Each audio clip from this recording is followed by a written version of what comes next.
Hey guys, welcome to my channel, ThinkTem Languages. Today I wanted to talk about the experience that I had over the past month doing the 30-day challenge. And I'm eating pizza right now, so you're going to have to deal with chewing noises. I was just on Instagram doing a live stream with another a teacher there on Instagram during the time that I normally do live streams on Friday. So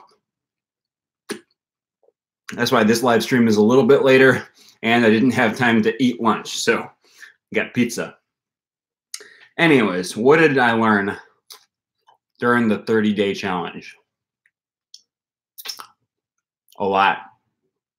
It was really a great experience. Like seriously, when I was blown away. I didn't expect it to be that big of a deal.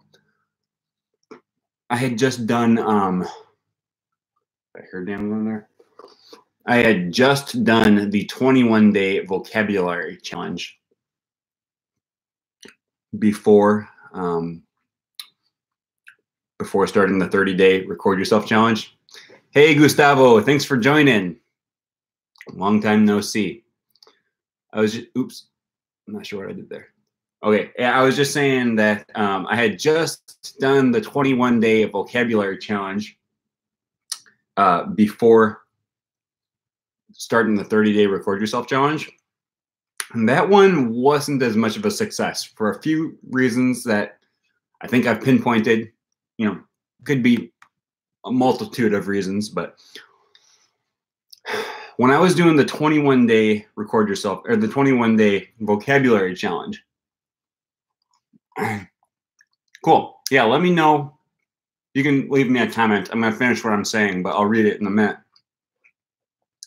When I was doing the 21-day vocabulary challenge, it was nice. You know, I learned some vocabulary. Did the challenge every day. I think I did miss one day, somewhere in there. But it wasn't as impactful to me. And I think the reason why is because I didn't have a bunch of people to hold me accountable like I did with the 30-day record yourself challenge. Which brings me to the first thing that I learned when doing the 30-day record yourself challenge is that Instagram is where you need to be if you're learning a language. Okay, I've been here on YouTube for about a year and a half now, doing videos on this channel. I've been on Pinterest for about the same amount of time. I've been relatively active on Twitter for the last 6 months or so with language learning communities on all of these platforms. But what I discovered is that if you're learning a language and you want to be on social media, Instagram is by far the place that you need to be if you want to learn languages online. As far as having community and stuff. Man, I've only been on Instagram for about a month and a half. I started Instagram 2 weeks before the challenge started. And instantly, like within the first week, I already had like 100 friends, 200 friends on Instagram. Posting stuff, encouraging each other, you know, encouraging each other forward, watching videos, and correcting mistakes, which is huge. Like obviously, especially for the 30-day record yourself challenge. I got people on there, you know, I'm posting videos every day, and I got native French speakers or non-native speakers that are at a much higher level than me, constantly commenting on pronunciation, on grammar, on how to use certain prepositions, on usage of vocabulary words, giving me feedback as to what I'm doing wrong, what I'm doing right, the things that I said funny, I used a few certain vocabulary words that people just laughed at. Not that I said it wrong. They just thought it was funny that a non-native speaker was saying these words. I said char instead of voiture. And they did a long list of the crying, laughing emoji that I used that vocabulary word.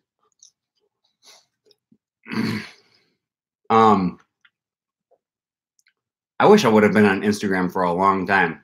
Okay, Gustavo, I see your comment there. I'll read through this here in a minute. I wish I would have been on Instagram a long time ago, because there's a tight-knit community on Instagram that is super encouraging and super helpful. So that's the first thing I learned. If you're not on Instagram yet, get on Instagram.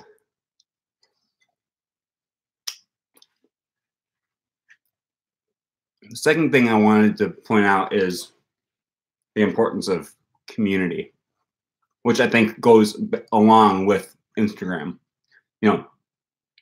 Instagram is important, and I think I'm going to make a whole video about Instagram. Maybe I'll do it this week. I haven't decided what video I'm putting out for Monday yet, or maybe here within the next few weeks. Community is a really big deal. Having other people, you don't want to learn languages alone. Learning languages is like almost by definition one of the only hobbies that you need someone else to even care about doing it, right? Like, you can go fishing, or you can learn to draw or to knit, or I don't know, you can do any hobby. Most hobbies you can do by yourself. With language learning, there's not even any reason to learn a language if you're not planning on doing it with some other person.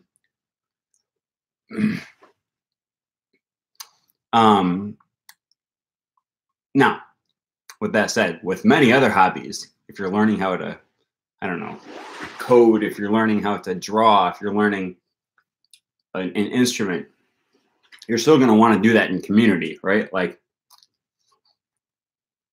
learning to play the guitar could be fun by yourself, but you're going to want to do it with other people, naturally. And you're going to want other people to give you feedback, to help you, to give you ideas, to help you become more creative.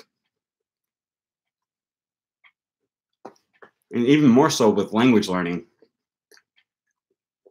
Okay, that's the end of the pizza, so you won't have to deal with my chewing sounds anymore.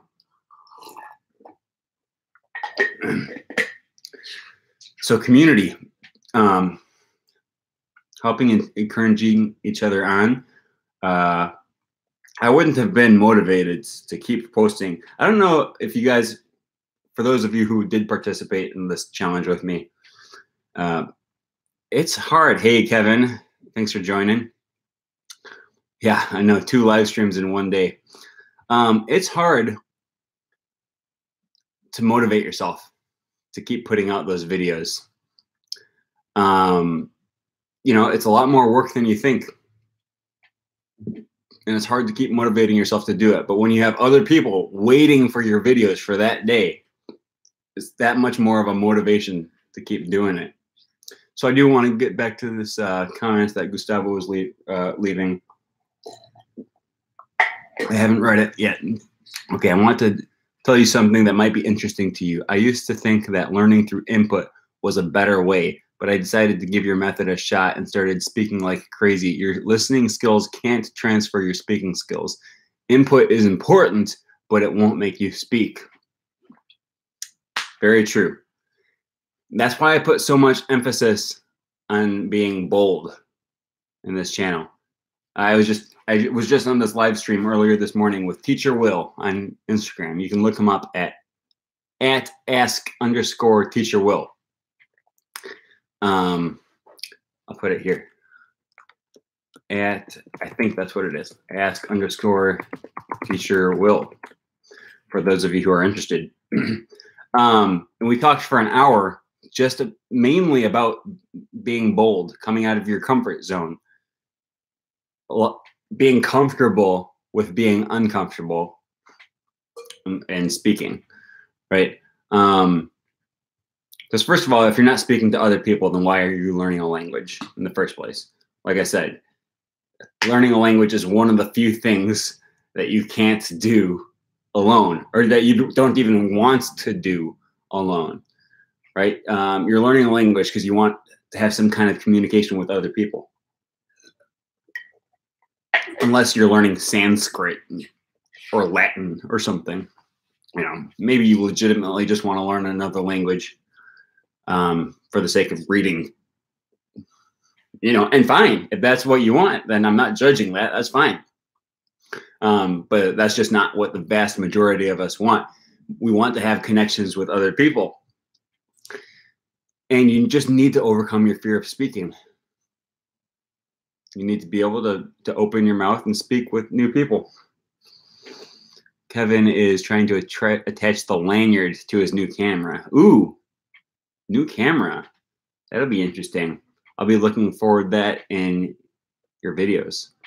If you guys don't follow Kevin abroad, you should. He's also a language and /travel/culture YouTuber here on YouTube. So check him out. Apparently, new camera. So enhanced audio visual. Yeah, it'll be cool.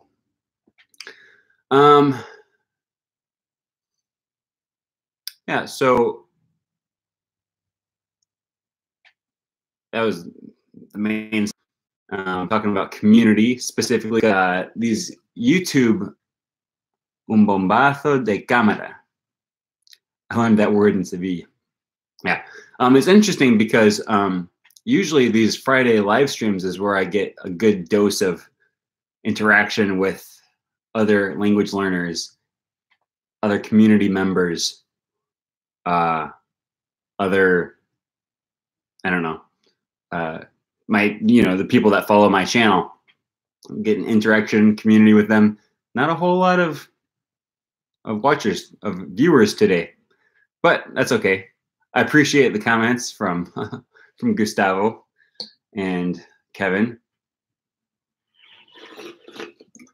I don't know if you guys have anything specifically you want to talk about, either related to the 30-day challenge or not. What else can we talk about? Hello, play Freebird. I have my guitar here. Ooh. I don't know how to play Freebird.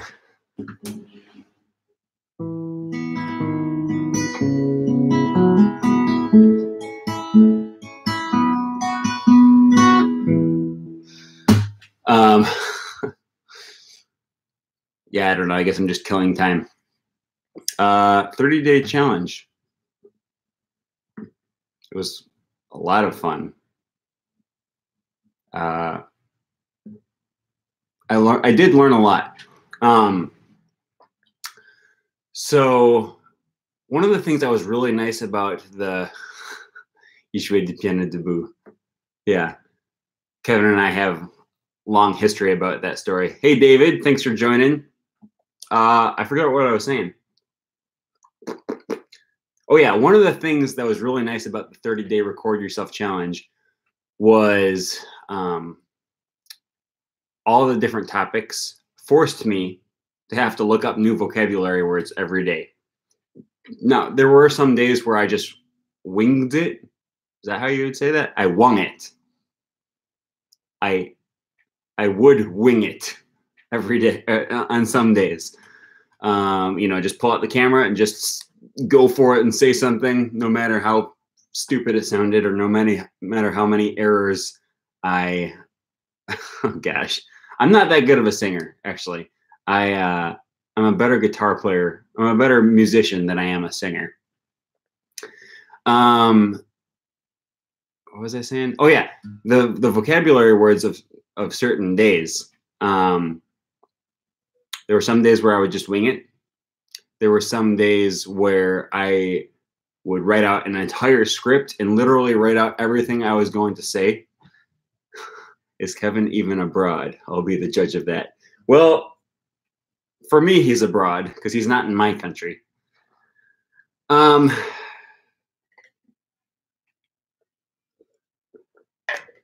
And they were both valuable experiences.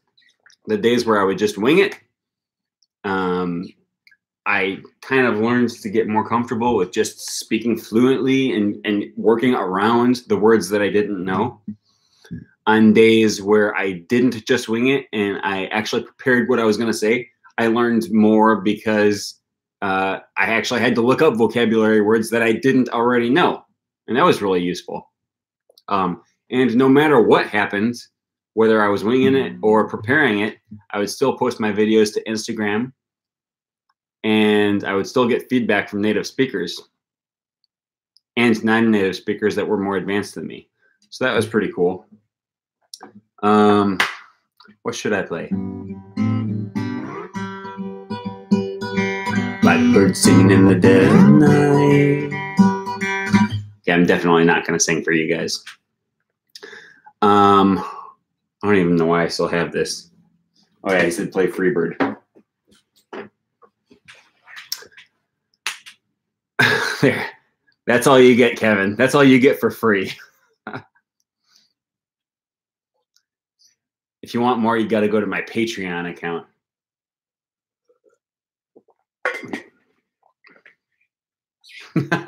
Didn't get better. Yeah. I didn't get better at guitar during the last 30 days. I'll tell you that. One, I did watch a lot. Man, you posted some long videos. I didn't watch all of them because ain't nobody got time for that. But that's great, though. You know, I wish I had time to post that, that long of videos every day. I suppose okay, here's the thing. As much as I preach about not worrying about how much you make mistakes or not worrying about what other people think about, it's still hard, man.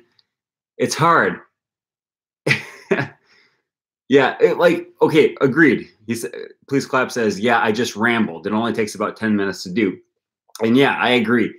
If you're just going to ramble, then, it doesn't take very long. All it takes is the time it takes to turn on your camera for that day and just go. But it's hard to do that. And I mean, man, I don't know. You had bigger balls than I did, I guess, because I don't want people to see my mistakes. As much as I preach about that. And I'm not really opposed to it. It's not. I guess you want to find a balance. I want to find a balance for myself. All I do is mistakes. Yeah, and you know what? There's nothing wrong with that. That's a great approach to take. Kevin said, it's tough, though. We live in a society where speaking properly is seen as being smart or something like that, and not speaking properly is seen as dumb and embarrassing. And then David says, well said, Kevin abroad. So towards the beginning of the challenge, I started trying to make my videos perfect. Okay. And I would, how would you say this? I would do a lot of editing. I would do a whole bunch of takes. And if I didn't, I would record myself, not like it, delete the video, record myself again. You guys all probably know how that goes, especially with selfies and stuff. When you're with your girlfriend, or if you are a girlfriend, or even if you're a dude, I guess you might also do this. I don't, but my girlfriend does. You take a selfie. Actually, my girlfriend's not bad. My mom is the bad one. You take a selfie or you take a picture with people, then you look at the picture and then you say, oh no, I look so bad. And then you delete it and you got to take another one, right?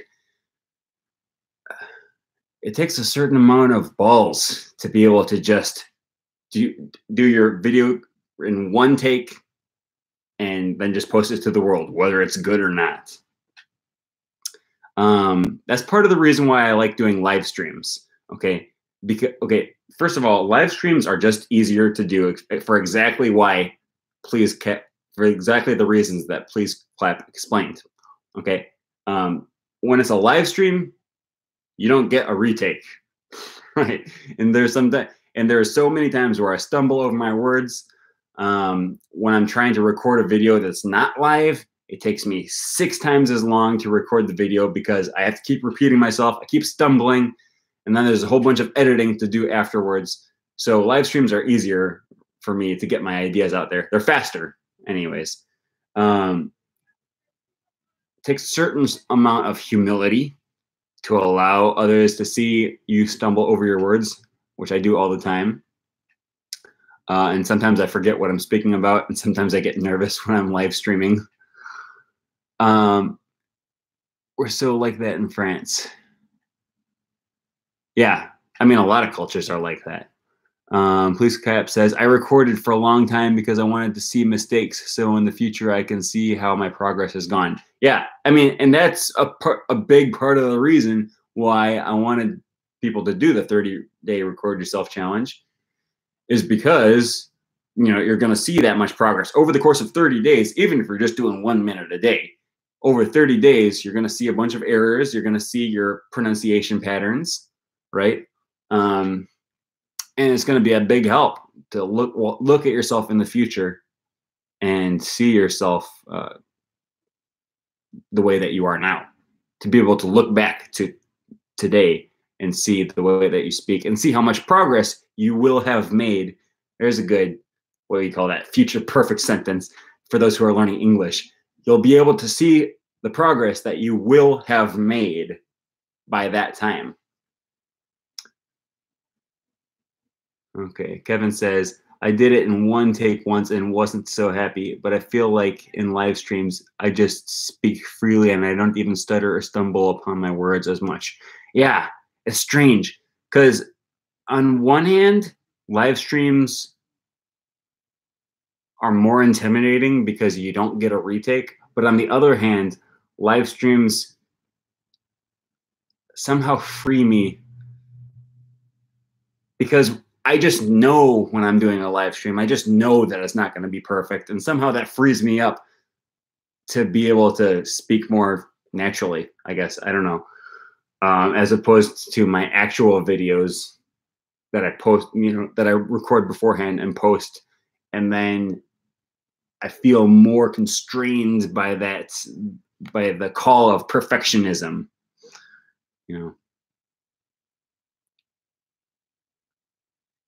And apparently, as I said, stumble upon my words. Kevin was rating that at the same time.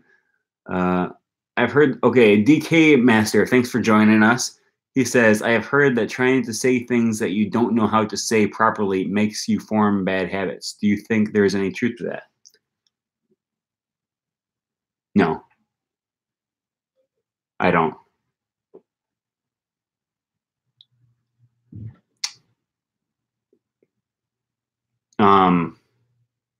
Is there any truth to that? Maybe. Maybe there's some truth to it.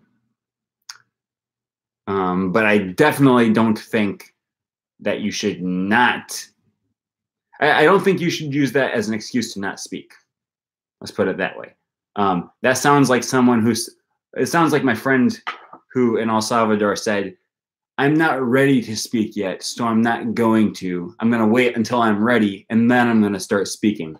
And really, that's more of an excuse to be lazy, an excuse to give into your fear and not speak because you don't want to yet, even though it will be beneficial for you to start speaking now. It just will.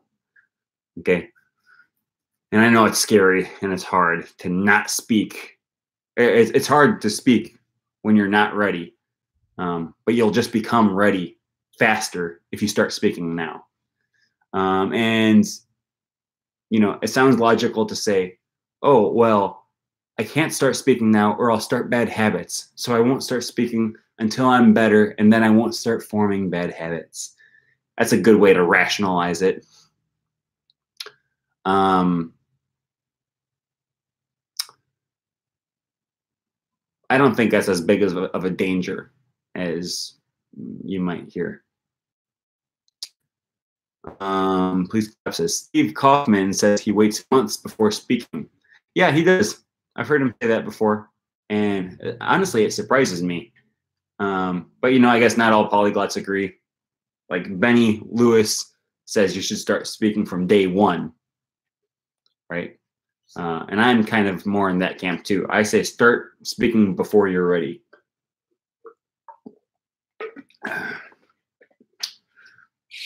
But Steve, you know, Steve is a big fan of the input method. Actually, I don't know too much about his philosophy on language learning, so I guess I shouldn't say too much. Don't put words in his mouth. I just do. I don't know exactly what his beliefs are, but I believe that it's just you got to start earlier is better. Okay. Maybe there's good arguments to be made that there may be some benefits of waiting, but I think starting earlier is better.